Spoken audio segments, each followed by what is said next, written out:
The Backrooms series begins for the audience with a cameraman falling into the yellow maze in 1996.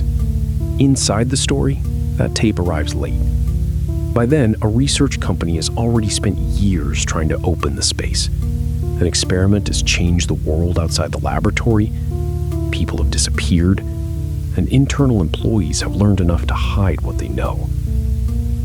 Kane Pixels released the evidence in fragments rather than chapters.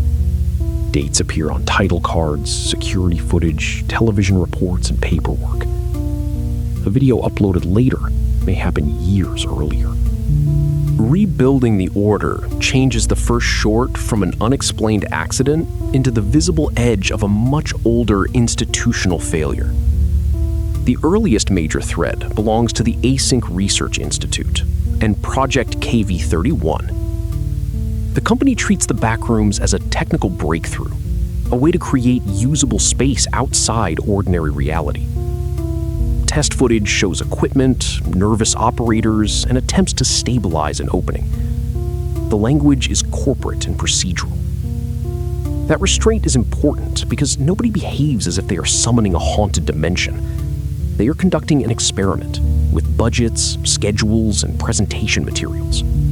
The horror enters through the gap between what the project promises and what the tapes reveal.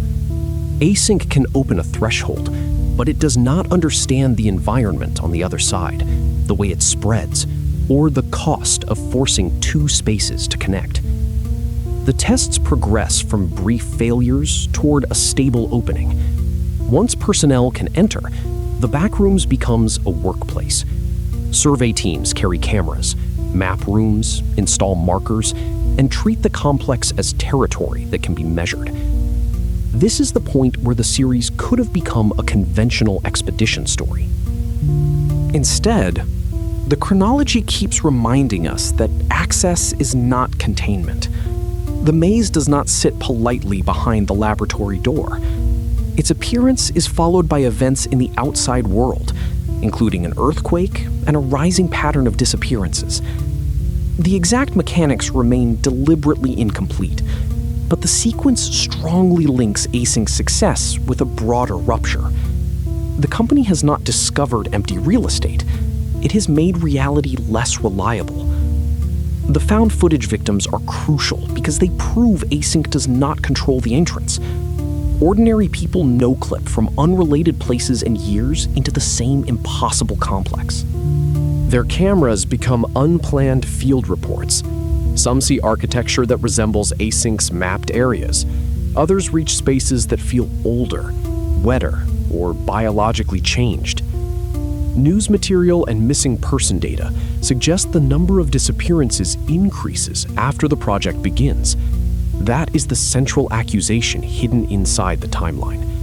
Async may describe the Backrooms as a discovery, but the later tapes make it possible that the Institute created or enlarged the path by which people vanish. Every cheerful training film then carries a second meaning. The company is normalizing a disaster it may have caused. Peter Tench is one of the series' most unsettling complications because he is not an anonymous victim. He's connected to Async, becomes trapped, and later reappears in circumstances that the company cannot absorb cleanly. His existence threatens the official account of what happened to him and exposes how aggressively the Institute controls information.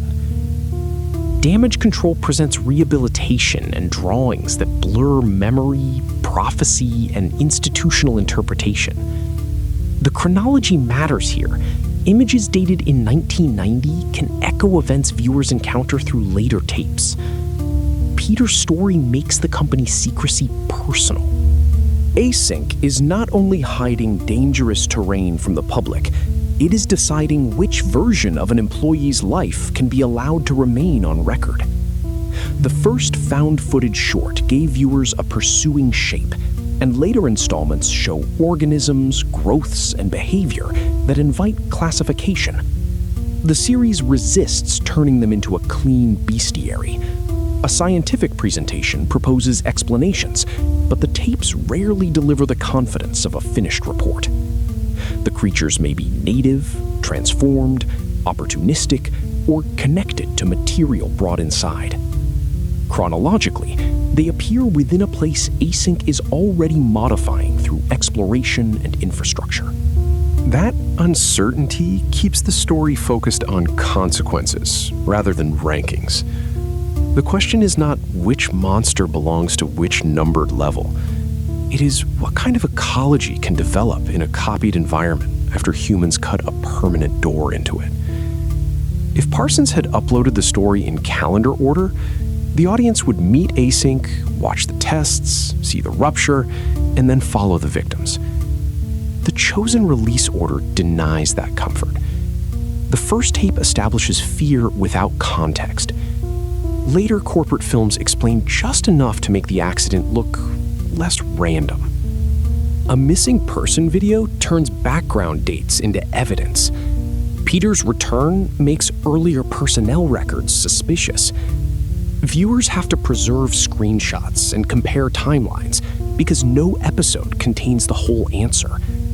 That method is not an obstacle placed on top of the story, it is the storytelling engine. We experience the fictional cover-up the same way an outsider would, through material that survived in the wrong order. Placed in order, Kane Pixels' Backrooms is less about a person getting lost in an infinite office and more about an institution converting the unknown into a project.